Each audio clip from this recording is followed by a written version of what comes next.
Hey guys, this is Peter from MyJewelryBench.com, and today I want to talk to you about changing the dial of a Ladies Rolex. First thing we're going to do is to remove the band screw and separate the band. We're going to put a beautiful dial on this watch, mother of pearl with some raised diamonds. Next step I want to do is to remove the case back, so we're going to find the appropriate socket for the case back, and then I'll remove the case back. Once the case back's removed, we can get to disassembling the movement from the case. So if you remember in our previous videos, there are two screws that typically hold a Rolex movement in. These two screws get tightened down or turned clockwise to loosen the movement from the case. Well, there's the first screw, and I will do the second screw. Again, you turn these clockwise. Clockwise tightens the screw down and it loosens the movement. The next thing I want to do is to remove the crown and stem. And there's a little clutch release button. We're going to push that in very gently until the crown and stem come out. First thing you want to do is unscrew the crown from the case. Push in the clutch release and gently pull out the crown and stem. Next thing to do is to remove the hands from the movement. Remember to protect the dial with a plastic cover or some kind of cover that won't let you mar the dial. And I'm using my hand pry tools just to gently lift up on the three hands. We'll put those aside. In my case, I always like to put the crown and stem back into the watch so that I can advance the time to midnight, change the date, and then pull the crown out to stop the movement from running while I'm working on the watch. This allows the hack to stop the movement. So once I've got the crown back in, I'm just going to give it a wind, make sure that it's running good. This watch is running pretty good, so I'm not going to have to do any service to it. We just want to change the dial. Pull the crown out to the second position and then turn it clockwise, and then you can advance it to the midnight position. When the date changes, that's the midnight position. The next step is to remove the original dial from this watch. Somewhere along the line you'll see it's got a little opening on the side, and you can just gently use a small screwdriver to pry that dial out. Just be careful, you don't want to mar anything or scratch any of the parts.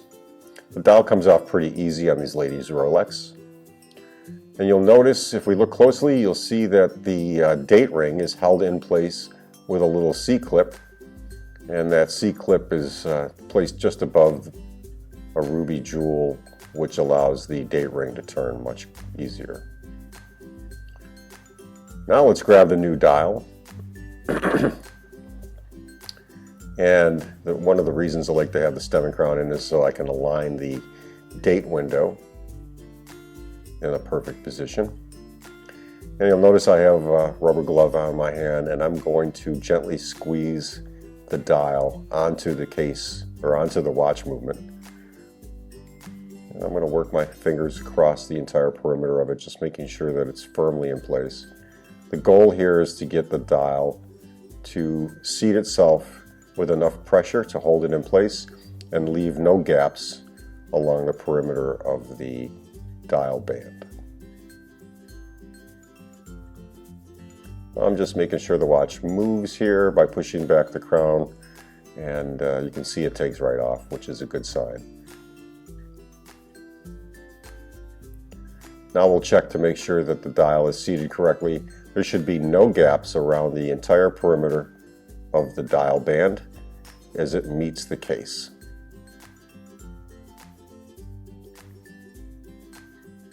And if you just follow the tip of the screwdriver, you can see that we've got a nice snug fit. The next step is to put the hour hand back in place. Now we know the watch is set for the midnight position, so the hour hand should be aimed at the 12 o'clock indicator on the dial. And we'll use our hand pusher tool, the whole end of the hand pusher tool, and we're just going to gently push that hand down onto the hour wheel. We don't want to push it so far that it touches the dial, so you're going to push it down, press it in, but you want to have at least some space between the dial and the hand. And then I will typically turn the crown so that the hour hand turns 360 degrees, which then allows me to see if there's enough gap between the hand and the dial. And I'm just trying to get it in focus here, and you can see we've got a good enough gap. And now I've advanced the watch to the 12 noon position, and we will set the minute hand onto the cannon pinion. Again, we'll grab our hand pusher tool, and here you can see I'm using the whole end of the hand pusher tool. That whole end allows us to push down onto the minute hand around the cannon pinion so that we're not damaging any parts or scratching the hands. Once I get the hand on, I like to turn it back and forth and make sure that the hand does not touch any of the diamonds on the dial in either direction. In some cases, different directions may lower or raise the hand slightly, and you can run into some friction. And the last step is to put the second hand on. And again, we're going to test this to make sure that we have no friction between the hands. You can see I'm using the pusher end of the hand pusher, the flat end, and we're just going to gently push that second hand onto the pinion. And then I'll test the clearance between the second hand and the minute hand in both the 12 o'clock position and the 6 o'clock position.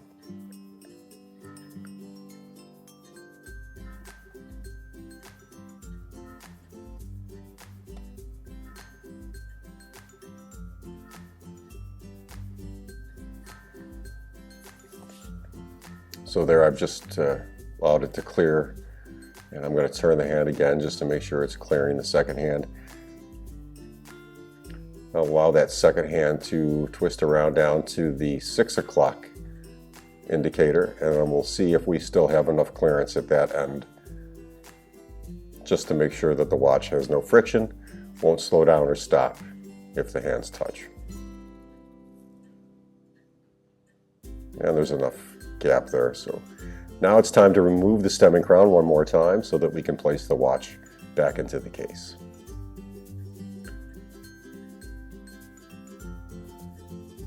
As I've told you before, there should be 2 slots in the case that the case screws can slide around to and will lower the movement into position.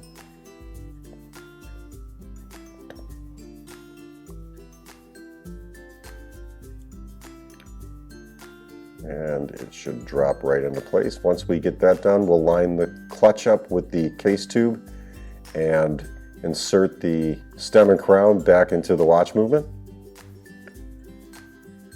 And this will hold the watch in position. Once I get the crown and stem back into the watch movement, I like to test it, make sure that it's in proper order and seated correctly. The next step is to tighten the 2 case screws. And to tighten, or actually we're going to unscrew the case screws, which will put pressure from the case onto the movement and hold it in position. So you turn these counterclockwise and tighten the movement in position on the case. Don't tighten these, or don't put a lot of pressure on these. You're going to use just enough to hold them in position. Not too loose so they come loose, but not too tight so that you could break the head off of these little screws. Each of these screws costs about $18, so you don't want to break those. I'm going to take the old dial, put that aside. Now that the movement's in place, we can put the case back on. And with the same wrench tool, we're going to tighten it up with our Rolex case tightener. And then insert the screw into the band. I'll give it one more test. And we'll set the time and date, just make sure the watch is running perfectly. And that's pretty much it. That's how we change the dial on a Ladies Rolex model caliber 2135. I hope you enjoyed this video, guys. If you have any more questions, you can go ahead and leave a comment below after the description. If you want to see any of the tools I use, then go ahead and look at the description below, because I'll have a list of the tools there that you can get through my affiliate account on Amazon. If you want to see more information, Check out the article on changing a watch dial at my website, www.myjewelrybunch.com, and I'll try to get a link to that article in the description below as soon as the article is ready. If you want to subscribe to my channel, hit the little subscription button in the lower right corner or just below the video. And if you want to get notifications, you can hit the little bell button once you're subscribed, and anytime I upload a video, you'll get notified. Hey guys, if you like this, please give it a thumbs up. All the thumbs up I get kind of help contribute to my channel getting noticed a little bit more on YouTube, and I appreciate it. And anything you get through my affiliate account, I do get a small commission, costs you absolutely nothing through my affiliate link, and I appreciate it. All the help I can get to keep these things going is great. Take care guys, and happy watchmaking.